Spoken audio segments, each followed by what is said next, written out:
Hey everybody! So I know it's a little bit early to be doing a kind of a projection video, but there's so much unknown surrounding the rest of the 2019-2020 season that I thought I'd do a video focusing on something that we know is going to happen. We know there's going to be the free agents. We know that there's going to be some trades and all that in the offseason. So we're going to take a look at that. What maybe the Montreal Canadiens options are for UFAs in all positions, and a couple of trade targets or trade options that I'm throwing in there. So we're going to take a look at it right away and right over here. So my new kind of setup works pretty good for these kind of videos. So I've got here, these are UFA forwards, trade option, UFA defenseman, trade option, and goaltenders, they're all UFAs. I don't really have any, there's no RFAs. There's plenty of goaltenders. I don't think Montreal needs to look at trade market to pick up a goaltender. I really don't. There's so many UFA goaltenders that would fit the bill, I think, for what Montreal be looking for a backup goalie. So what are the targets? What does Montreal need going into next season? It doesn't matter how this season ends up. What does Montreal need going into next season? And that's, we all know, they need a backup goaltender. That's for sure. We got to find a legitimate backup goaltender to bridge the gap until till Caden Primo is ready to come in. Or there's another option, but we need a goaltender now that can come in, can play enough games to give Carey Price a rest during the season. And in case he does get injured, a guy that can come in and really be an actual starter and not win on a hope and a prayer, because that doesn't really work. So that's one position. We definitely need to fill that gap, that hole on defense. The first pair defenseman on the left side, someone to play with Shea Weber, be a top pair defenseman, handle a lot of minutes, be a big stud back there, a guy you can win with and you can count on the left side. So we need that. And I think, and I guess a lot of people do too, I wasn't at first thinking that we really needed to beef up the offense up front. But, you know, counting on the young guys to be in next year and start to really help, I don't know, that's probably asking a little too much. I do believe Nick Suzuki will be a little bit better next season. That's true. But to really think these young guys are going to come in and do what Nick Suzuki did in their first seasons, not going to be there. So there's a, you know, we're going to probably need to beef up the offense up front. So let's see if there's options via UFA market, or there's options in a trade market for either an RFA or just an established player with a contract that might need to be moved, or even packaging up a contract from a team that they really want to move, and then you get a guy that you really want. Well, you take both of them, because Montreal does have room on the cap, depending on where the cap goes. So that's a consideration here too. But we're not going to think about where the cap is going to be in this video. We can't, because that's a little too hard. And it's unknown. We don't know. It's a possibility if they get all the games in to finish the season that the cap won't go down that much or stay the same. I doubt it's going to go up. I don't, even no matter what goes on, I still doubt the cap's going to go up next year. But if it could stay the same, Montreal's in decent shape. So let's take a look at that while everything here is on the board. We'll take a look at the UFA forwards first and see if there's anybody there that's really worth going after as far as price, money, and yeah, I don't think I can get myself in there. Anyway, best UFA forwards on the market, really, Taylor Hall. He's 28. He's a center left wing. He's listed as a center left wing. I don't know if he's ever played center or not. I thought he was a winger. Making $6 million, looking for, imagine, some term and more money than $6 million. I guess since I'm not writing, I can go on to this side. Mike Hoffman, Florida, 30 years old. He's a winger, making 5.1. Mike Hoffman is probably looking for at least a 5-year contract with a little bit more money. Definitely is going to score you some goals. Had some personal issues in Ottawa with his wife and stuff. I don't know what's all that about. Doesn't seem to have followed him. And good option as far as point producer. A little bit lower on that side is Tyler Toffoli, 28, a player that is a winger. Player Montreal's kind of been rumored to be after for a few years. He made $4.6 million this season. It just is kind of in limbo. And like I said, he's a guy that would help. He's a guy Montreal's been looking to acquire. He would definitely help. Can score goals. I believe he scores more goals than assists. He puts up some points. In a top six role in Montreal, he could probably really help out. I don't know what he's looking for, but I would imagine he's looking for a 7-year contract and some good money. So that's another option. Evgeny Dadonov in Florida. Dadonov's a decent player. He'll put up 50 points maybe. He's not going to be that game breaker like, a Taylor Hall will. And I say he'll put up 47, 48, 50 points, something like that. But Taylor Hall doesn't put up that much more either in a full season. I don't know if he's played a full season in a while. So he's decent at $4 million that he's making. He's 31. So, he's probably looking for a 4, 5, 6-year contract, right? And I don't know what kind of money, but a good option. I'm looking at guys that's going to help the offense. Not guys that are a hope and a prayer to come in and help the offense, but guys that you might have to pay a little bit for, but they're going to help out. Because if you're looking to get a guy in to help out the offense, he better be helping out the offense. And I'll tell you, in the list of all the free agents that I looked over on Cap Friendly, to me, these are the best guys that would be fit here. Now, Ilya Kovalchuk's up there for a reason because there's a strong rumor, and I don't know if it's not more than a rumor, I think it is, that they are definitely going to try to sign Ilya Kovalchuk in the offseason, that it's almost a given that Ilya Kovalchuk will get signed. So I put him up here. He won't make $700K next season. And I don't know what term they go after. He's 37. So I don't know. For me, maybe 2 seasons. And I wouldn't want to give him more than $3 million a season. But I mean, he's up there, and like I said, it's kind of been said that they're going to go after him and sign him. We won't look at the trade yet, even though you can see it. Defense. We need a guy that can play the big minutes, can play with Weber or Petrie if Weber gets hurt. But a stud, even though he's a smaller guy, but we need a stud on defense. And this guy's a free agent, and he fits the bill. That's Torrey Krug.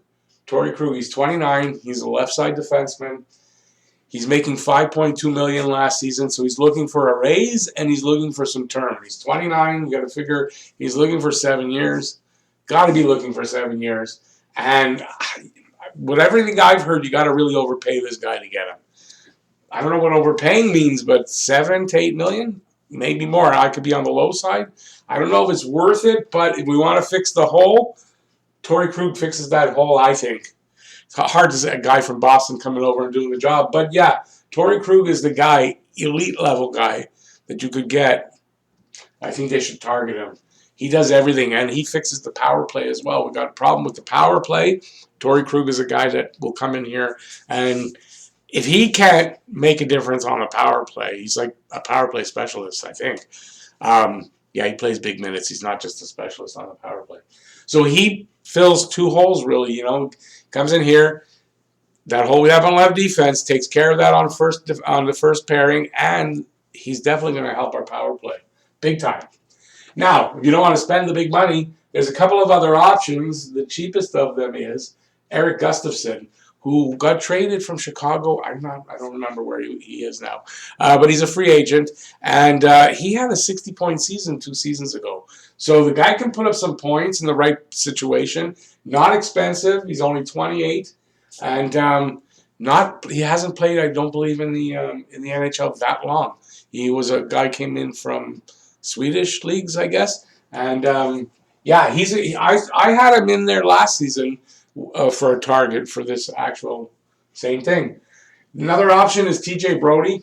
He's 30 years old. He's a left defenseman, making 4.6. I don't know. I guess he's a good option, but I don't know if he's the right guy for the first pairing D that we're looking for. But he's an option. There's Andy Green, who I think is a little too old at 37. He has been putting up good minutes and okay numbers, $5 million. I don't imagine he'd be asking for as much as that even in a new contract. So maybe for a year or two, a guy like Andy Green can come in here and do the job. I don't know if the Islanders are going to try to sign him again. Next up is right side. Now, these were all left defensemen. We really need a left defenseman to come in. But we could bring in a guy on right D. I don't think a guy. Look, I got Alex Pietrangelo there because he's the biggest name for the defenseman in UFAs, I think, right now. But he's a right side defenseman, making $6.5 million, looking for more. He's 30. We've got a guy in Petrie who's same age, makes less money, and puts up a little bit less numbers, but not much. It's basically a little bit better Petrie. We've already got Petrie here. I don't see why we'd go after a guy like Pietrangelo, especially for the money, and I think St. Louis is going to sign him anyway.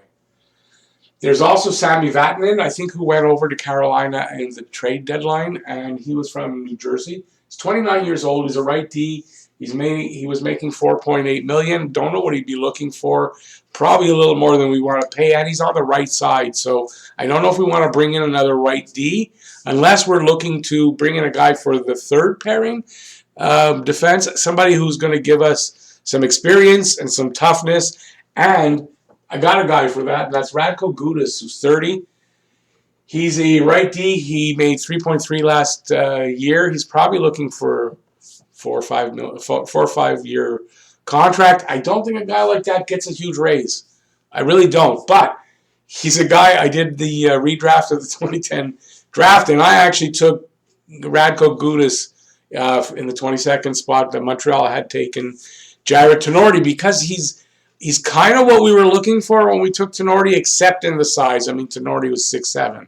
He's only 6 foot, I think, or 6'1", but he's tough. He's a tough guy. He's experienced. He's not going to hurt you. He could play on the third pairing and do the job. And, yeah, he's an option at the right price. Let's not look at the trades yet. Going over to the goalies, there's some really good options, I think, for goalie for backup, and I don't think they're going to be too expensive, and I don't think it's going to be like you have to sign them for long term. And leading that is Jaro Halak. He's 35. We all know who Jaro Halak is. He played here for a number of years. He made $2.7 million with Boston last season. I don't know if Boston's going to sign him up. If I were Boston, I'd sign him back up because he's dependable. He can play as many games as you need, really. Maybe not 60 like Price does right now, but he can still play 40 games for you if Price got hurt, so you wouldn't have to worry about that. He can definitely play enough games to give Price a rest during the season. And I think at his age, maybe he doesn't still command 2.7, but you give him $2 million, somewhere around there, for a couple of seasons, and he does the job until Primo comes in. So Halak definitely does it. Anton Khudobin, who's in Dallas right now, also played for Boston, I guess before Halak was there. It was Khudobin. He's 34. He's made $2.5 million, free agent, and definitely an experienced goaltender, can do the job, can fill in if Price gets hurt, can play the 25, 30 games a season you need. Definitely a guy that can do the job and can be there. Definitely something they should check out. At least, talk to the guy, that's for sure. All these 5, I think, are good options. Cam Talbot, 32 years old. I don't remember where he went to, from Philadelphia. He's in Philadelphia right now. He's the youngest guy on my list. He made 2.7 last year in Philadelphia. I guess sort of backing up Carter Hart. I don't know how it went there. I know Hart had not as great a season as the first one, but Talbot's a good option. He had good numbers. I want to say he had like a 2.67 goals against and a .919 save percentage. I looked at it when I was looking at the numbers. That's pretty good, and he's a guy who can come in and back up, and he's a guy who can start because he is a starter. So if Price does get hurt, guy you don't have to worry about as far as coming in and starting every day for a little while. So another good option. Mike Smith, the oldest of my options here. He made $2 million last year. He's 38 years old. He was in Edmonton, and I think he's a good option. I think he's still got a good couple of years left in him. He definitely doesn't look like he's done. And you might even be able to get him at a little less than $2 million, maybe $1.5 million, a couple of seasons. I think that's another good option if you can't sign up these guys. And then I put in Brian Elliott. Brian Elliott's 35. His numbers aren't as good as the other guys, but he made $2 million last year. He can start if you need to. He can play the games. I'm not sure if It's like signing Keith Kincaid, a guy that you think, that you hope is going to be as good as he can be, but doesn't turn out to be as good as he's been before, So I don't know, but I put him up there because I just got this feeling that he'd be a good option. You also have on the board there, and I don't know. Holtby's 30. He's made $6.1 million. He's going to look for a lot of money, too much. Corey Crawford, 35. He made $6 million last year. I would think he's in for a bit of a cut, but I don't know, and I don't know if he'd want to come here and be a backup. I don't know about that. Robin Lehner's 28. He's young. Made $5 million. He'll be too expensive. A long-term contract, and I don't think Vegas is going to let go of him anyway. I think they're going to have to sign him. Jimmy Howard from Detroit, he's 36. I didn't write down what he made. I don't think he's a great option. He's on a really bad downswing. It'll be just like signing Kincaid, and he'll come in here and he'll just suck, and it'll be another goalie that screws us out of having Patrick Roy having a rest during the season and just a miss, and I don't want to do that, so Howard, no. Jacob Markstrom, who I like, but he's a starter. He's 30 years old. I don't think he'd want to come here as a backup, and I don't think he wants to leave Vancouver, and I think he's going to re-sign there. Thomas Greiss, he's 34. He made $3.3 million last year. I don't know. I don't have a good feeling for Greiss. I really don't. I just have this feeling he'd want to play more games and be a backup. I don't know. So I don't know about Greiss, but he's out there. Craig Anderson, he's 39. Not a great season last year with Ottawa. He had some injuries. I think he retires. I don't think he's an option. I think he retires. I think he was a good goalie in his career. I just think he retires. And I don't think he's really an option. So I think it's one of these guys that they should go after and bring in somebody that's experienced, that can do the job and can be there in case Carey Price does get injured for any length of time. You don't have to worry, can the guy carry the load? He'll be able to do it, I think. Now, on the trade side, we have a couple of options, I think, that might work. Like last year, I had Shane Gostisbehere. I don't know if Shane Gostisbehere this year is as big of an option because he didn't have a great season. He had some injuries.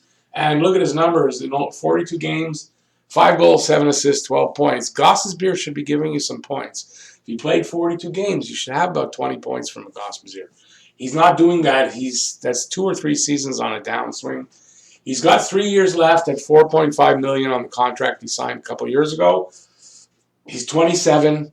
He's not overly big. He's 5'11", but he's a left side defenseman who can move the puck. So depending on what you have to give up to get him, Gostisbehere is still an option, but maybe not my favorite. And there's Jonas Brodin still from Minnesota. He's a left defenseman, 26, 69 games. He had 2 goals, 26 assists. 28 points, so not bad numbers. He's got only 1 year left, 1 more season at $4.166 million. I don't know. I don't know a lot about him. I don't know if he's a big option. This guy we talked about last season, he's still out there. And depending on what Minnesota, I know Minnesota's got to do, they got some changes to make, so they might want to move him. I don't know if he's the guy you get out of Minnesota or not, but he's a left defenseman. For me, personally, you go after and try to get Krug as much as, you might have to overpay for a guy like Krug. Krug answers the bill. You'll have him for a long time, allows Romanov to develop, gives you a lot of options. I think Krug is the answer there. They really should go after that.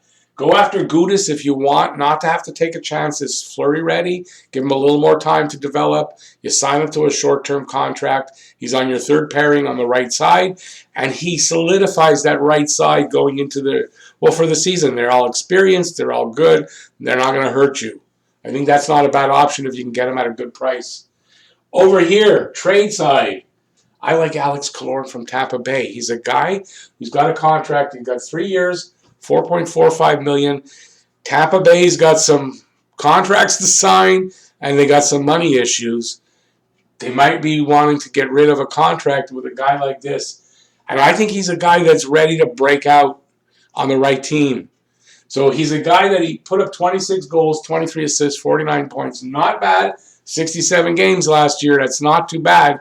You put him in a top line in Montreal, this guy could give you 35 goals.